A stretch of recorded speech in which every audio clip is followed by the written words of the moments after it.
How can one possibly argue that abortion is wrong if abortion is simply removing excess skin from a body? Well, then are you against it then? Cliffe Knechtle tackles one of the toughest issues, abortion. Where does life truly begin? What about situations that challenge even the strongest beliefs? We will look at 3 different discussions. Remember to comment down below which one was your favorite and why. Now, let's get into the debates. Per the Torah, prior to the child going through the birth canal is not murder, but you teach it is. Pretty good. You go to a hospital here in New York City. If you're in a hospital bed and you have brain activity and heartbeat, doctors and nurses are legally and ethically responsible to do everything within their power to sustain your life. All right. Between 6 to 8 weeks after conception, a quote, little piece of skin in a woman's womb has brain activity and heartbeat. So I would hope that we would all agree that between 6 to 8 weeks after conception, that quote, little piece of skin in a woman's womb is really a life, a human life, a baby. 100 times out of 100, that baby is going to come through the birth canal as a human being. Never as an alligator, never as a chicken, never as a cow or a calf. 100 times out of 100 as a human being. Therefore, I would hope that we would all be able to agree that between 6 to 8 weeks after conception, that's not just a little piece of skin, that's a human life. But what about before 6 to 8 weeks? Well, what's the difference in time between a 1-minute-old fertilized egg, a 6-week-old fertilized egg, and a 60-year-old fertilized egg? No difference in kind, only a difference in degree of maturation. That is why I would hold that as soon as that egg is fertilized, that is a human life. And it would be murder to end that human life. Okay, but what about in the cases of rape or incest? All right, now it's getting murkier and more difficult, right? And obviously Christ had compassion on people who were in some horrible situations. So I would back off at that point. But to use abortion as birth control, wait a second, what are you doing? Is that a human life? No, it's not a human life until it passes down a birth canal. Why do you define human life as having passed down a birth canal? Well, that means before a fetus passes down a birth canal, I should shout, hey, get out of there, buddy, because you could get ripped off and ripped to shreds. Oh, yeah. Get on the other side of the birth canal. Think it through. Say if someone was like raped or something, and would that be considered sinful almost to get an abortion? Okay, difficult question, very difficult question. First of all, is abortion wrong? If so, why? Actually, I don't really see it wrong in a lot of cases. I kind of see it wrong as if as someone that puts themselves out there, doesn't use protection or doesn't try to do anything, and then they get pregnant and they just abort it just because it's just easier. But I don't see it okay if someone, say you get raped or something, and you have to deal with that the rest of your life when it was not you and when there's ways out of it. Okay, but I still don't understand why you think abortion is wrong simply because... I think it's wrong if you don't ask for it. If you're asking for it, like you're just putting yourself out there, you're not using protection or anything, and you get pregnant, and you're like, oh, well, I can just abort it, and blah, blah, blah. And then you continuously do that or something like that. I think that's wrong. Why? Because you're not, what are you doing? Why don't you just use protection and avoid it in general? Well, according to some people, all you're doing is removing excess skin from your body. I remove excess skin from my body all the time. I peel my calluses, I cut my fingernails, and I definitely get a haircut. So if abortion is simply removing excess skin from a woman's body, what's wrong with abortion? How can one possibly argue that abortion is wrong if abortion is simply removing excess skin from a body? Well, then are you against it then? Well, yeah, but I can promise you I've got some reason. Can I hear them? Absolutely. Thanks for asking. That's kind of what I wanted to hear. All righty. All right. Obviously, I don't think there's anything wrong with removing excess skin from a body.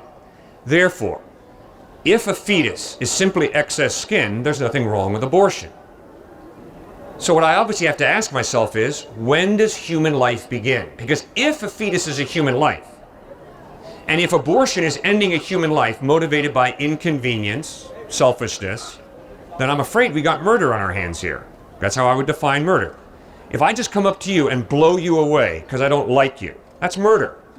Absolutely evil. Why? Because you have intrinsic value.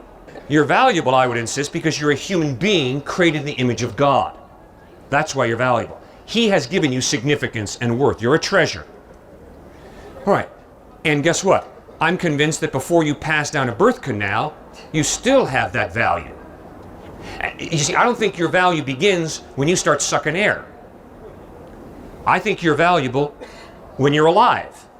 So the difficult question for me is, for all of us, is when does human life begin? Now, you go to any major university medical center in the United States, and if a body lying on in an intensive care unit has brain activity and heartbeat, doctors and nurses are legally responsible to do everything within their power to sustain that life. Wait, question. So if basically you're saying that before, like when the cells are just multiplying and everything, you don't consider that like being an abortion? Or you consider it when it's actually like alive in your body? Like kicking and everything? Okay, great question. And that's what we're trying to answer here. Okay. So we're spot on together here. All right, so brain activity and heartbeat occurs between 6 to 8 weeks after conception. So I would hope that most of us could agree that between 6 to 8 weeks after conception, when that quote little piece of skin in a woman's womb has both brain activity and heartbeat, it's obviously not a piece of skin. It's obviously a human life. Brain activity, heartbeat. Pretty rudimentary definition of human life. Okay, but what about pre 6 to 8 weeks? Is that a human life or not? That's the question. Exactly. Okay, so I've got to ask myself, what's the difference in kind between a 1 minute old fertilized egg, an 8-week-old fertilized egg, a 9-month-old fertilized egg, a 9-year-old fertilized egg, a 90-year-old fertilized egg? There's only a difference in degree of maturation. There is no difference in kind. That 1 minute old fertilized egg is never going to come down the birth canal as an alligator, a chicken, or a pig. 100 times out of 100, that fertilized egg is going to come down that birth canal as a human being. That is why I would argue that as soon as that egg and that sperm are together, that is a life. But you just said that it's not really living. There's no brain activity or Right? anything. Correct. So- No brain activity, no It heartbeat. has potential. That's just like saying, I'm going to plant this seed and it has potential to be a flower or whatever. It's kind of... So why would you... Like, so someone gets raped. Would that be wrong if they basically got an abortion? Okay, now that, you see, that's a totally different ethical situation. Well, I'm just saying, like, right? well, you say it's, in general it's considered murder. Is that what you're saying? Well, but remember how I define murder. If this guy pulls out a knife and starts knifing you to death, and I go and hit him as hard as I can to stop him from knifing you, and in the process I break his neck, that's not murder. I am seeking to defend an innocent person from being knifed to death by this guy. See, that's killing, but the motive is to protect you from being murdered by him. I would define murder as killing, not just killing, but killing motivated by selfishness, hatred, or revenge. So would you consider it selfish? If someone, say you're a girl, you're a beautiful little girl, and you're walking down the street and some guy comes after you and he rapes you and you don't know what to do, you didn't know, and so on, that happens, and then you realize you're pregnant. Would it be selfish to just get rid of it? Or? I don't know. I think you're going to have to answer that for yourself. Well, I mean, I haven't answered for myself. I'm curious about you. I have the utmost respect for a woman who has died named Mother Teresa. And Mother Teresa at the National Prayer Breakfast stood up between President Bill Clinton and Vice President Al Gore. And Mother Teresa said, "Please do not abort your babies anymore. If you don't want your babies, send them to me and I will find a home for them." And this little diminutive woman who worked among the dying in Calcutta, India, stands there between two of the most powerful individuals on the planet, President of the United States and Vice President, and pleads with them. How do you think you can grow a society of compassionate people if you support the slaughter of innocent children? So if you don't want your babies, send them to me, Mother Teresa says, and I'll find a home for them. I'm impressed by that. Very impressed. That is impressive. So I mean, I still don't understand, like, what's your opinion on it? Or any situation, do you think underage people, say like Sarah Palin's daughter, are you more for her having a baby in that sense? Rather than... All right, I'll answer you head to head. Yeah, it's good stuff. It's the good stuff. Today, if your mother and father told me we did not want her, I don't think that changes the value of your life. Tonight, if your mom and dad tell me, you know, we really didn't want her at all, and we seriously considered aborting her, I will look them in the face and say, I am so grateful you allowed her to be born and you brought her into this world. So, but I don't understand, like, so does that mean that you support anything? Is that what you're saying? You support that? You're happy that All right, I'll take another... I was born, but... I'm very happy you were born, wasn't, yes. It would have been like you never would have known, so... No, but your mom and dad would have known that they had aborted you.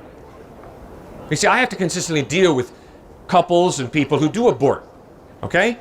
And I've got to continue... I work with people who have aborted, and therefore I see the guilt, I see the shame, and we got to work that through, and that's hard, and that's painful. When a woman finally wakes up to the fact that that was a human life I aborted, that's a heavy-duty thing. So when do you think that people become who they are? When they're just like, right when the egg and the sperm like hit, or as a baby develops and as it develops as a child? Because is it just any egg or any sperm that could be anyone, or could you pretty much, it could happen another time? All right, let me ask you. Why can't it just be another time? Why does it they have to regret for abortion? Do you have any problem with what used to be the practice in India of taking amniocentesis, and then if the fetus was female, abortion took place immediately? If the fetus was male, the child was brought to term. That's almost like in China right now. Okay, good. Do you have a problem with that? Yeah. Okay, what's your problem with that? Because that's just gender side. Uh-huh. Yeah. Yeah. But I mean, that's completely different from the situation I'm talking about. Because that's just like, oh, I have a female, I'm just gonna abort her. That's not being someone that doesn't know what to do, that doesn't think that they can handle a baby, and doesn't think they can handle the process of having a baby, and actually going through with it, and being stuck with that, and having that issue, that burden on them. Okay. The question that hits me real hard is, what is the difference between saying, no, amniocentesis, you're not allowed to do that in order to determine the sex of a child, and then abort just female fetuses and keep male fetuses to term? Because that's sexism. That's gender discrimination. You're not allowed to do that. And I agree. But if it's male or female, and you just arbitrarily want to abort it, that's fine. Do you have no problem with that? Well, that's not really the situation. It's just in general, if you don't want a baby, you're going to abort. It's not the fact that you're going against the fact that it's a male or female and you're just going to kill something that's already grown and that you know the sex by that point. That's not what I'm saying. I'm talking about just in general the abortion of a child. Right. Maybe before it even develops. Right.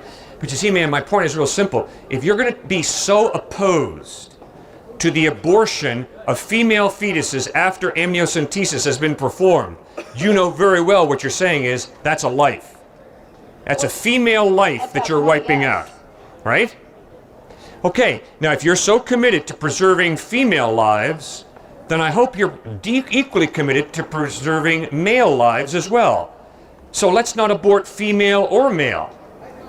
However, it's not like I'm saying before they even become, they're still like before the 6 weeks. What about before the 6 weeks? That's not even like, I don't consider that really like living exactly yet, because it doesn't even have a brain, as you like brain activity or whatever, as you said. All right. So. But man, when you were a 1 minute old fertilized egg, you had all the chromosomes that are necessary to be human. Yeah. There was no change in kind between you at 1 minute old fertilized egg and you as a 20-year-old. But that's just saying like monthly menstruation, we release an egg, or just like when guys ejaculate, they release sperm. That's just like, oh, that there goes that chromosomes, or there goes those chromosomes. That's just any situation. So why the point when they touch when they're still not like actual being yet, in my sense? They're just multiplying. An egg on its own never becomes a human being. Sperm on its own never becomes a human being. Yeah. It's the coming together of the egg and the sperm, which is life then. It's a human life. But you still don't know where it starts, and you admitted to that. No, I believe that when that egg and that sperm come together, uninterrupted, that is a human life. And abortion is an interruption. It's a termination of that human life. That's why I'm opposed to abortion. Oh, there you go. I was just wondering. All right, good. Thank you very much for problem. raising the question. Appreciate it. Abortion is a sin. I believe it is a sin as well. Okay. So if the murder of innocent human beings is wrong, Right. are extensions of that, for example, cell lines cultured from aborted fetuses, Right. are those evil? Okay, hard question. Why is abortion wrong from your perspective? The murder of an innocent life. Okay, it's a murder of innocent life. What do you say to the person who says it's not a living being, it's simply a fetus? Life begins at conception. Okay, good. Why do you believe life begins at conception? God gives that bundle of cells a soul from the moment it is conceived. Okay, why do you believe God gives that fertilized egg a soul at the moment of conception? Because God has the power to do anything. Okay. I would answer by saying 100 times out of 100, that fertilized egg passes down a birth canal of a woman, never as an alligator, never as a chicken, never as a piglet. 100 times out of 100, it's a human life. That is why I personally believe that once that egg and that cell come together, the egg and the sperm come together, you've got a human life. Well, wait a second, Cliff, that's a little presumptuous on your part. I would argue no. Why? What's the difference between a 1 minute old fertilized egg and a 60-year-old fertilized egg? The only difference is degree of maturation. A 1 minute old fertilized egg is at the appropriate degree of maturation. A 60-year-old fertilized egg is at the appropriate degree of maturation. There's no difference between them genetically. That is why I agree with you. And the Bible clearly says that to end a human life motivated by selfishness, hatred, revenge is wrong. But I can promise you, if my wife is in the delivery room and the doctor looks at me and says, "Sorry, sir, it's either the baby or your wife," I'm going to say, "Doctor, you better get my wife out of here alive." That's your first responsibility. And unfortunately, I have a lot of friends who've had abortions, and they've come to the point where they realize that that's been wrong, and they've asked God for forgiveness, and Christ promises to forgive. And I can promise you that in the same breath that I stand against abortion, I better stand for adoption. And that's why last week at our church service up in Connecticut, I had a young couple share who are offering foster care and have adopted children. And guess what? That's one of the things that marked the first century followers of Christ. No more infanticide, no more abortions, which was rampant in the Roman Empire. And some women say to me, "Cliff, you are so sexist, it's scary." And I say, "Really? Let me ask you something, ma'am. Who do you think is aborted more in this world? Female or male?" Huh? What do you think about India, where amniocentesis was performed to determine the gender of the child? And if the child was female, they were aborted. If the child was male, they were brought to term. That is tragic. And I have the utmost respect for the way in India a law was passed.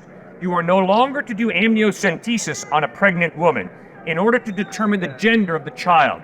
Because we know very well that traditionally and culturally, if the gender of that fetus, of that little unborn child, is female, you're probably going to abort that because you want a male.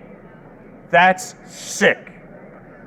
Male is not more valuable than female. Why?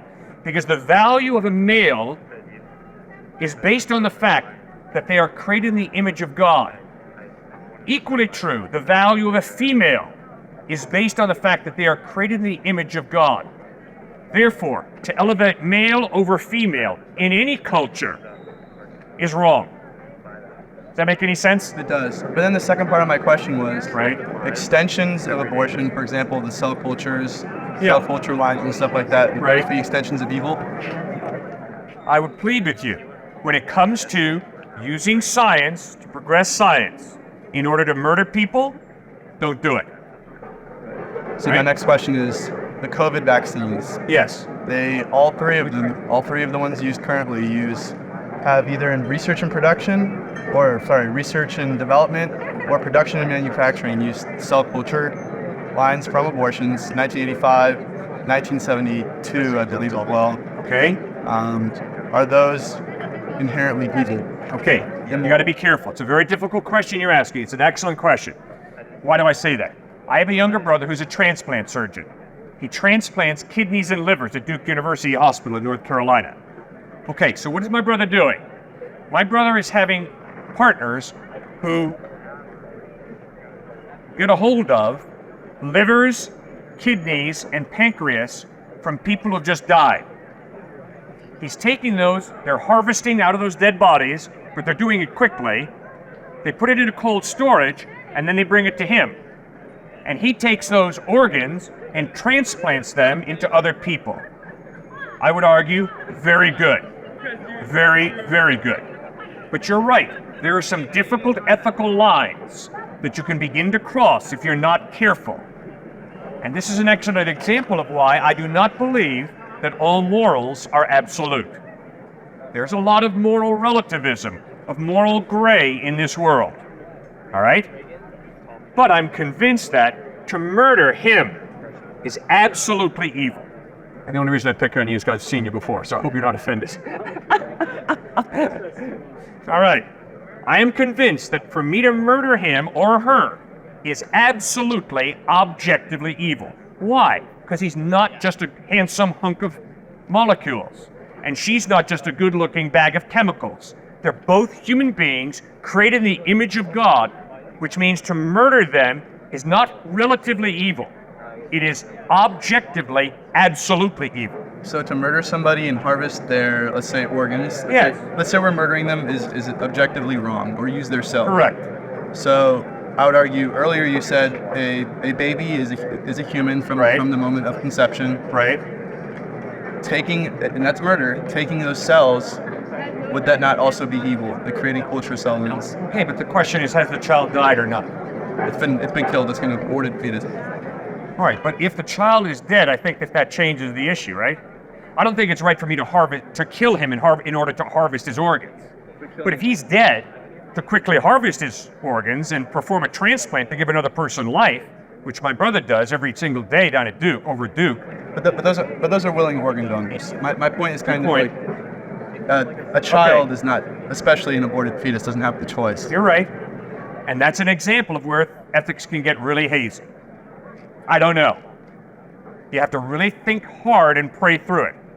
But I can promise you, to dehumanize a person who has just walked up here because they're visually impaired or blind, that is evil. That is really evil. Why? Because a person's value doesn't depend on their IQ or the sharpness of their eyesight or their athletic ability. A person's value has to do with the fact that God created you and me in his image, and God don't make junk. He makes human beings. And guess what?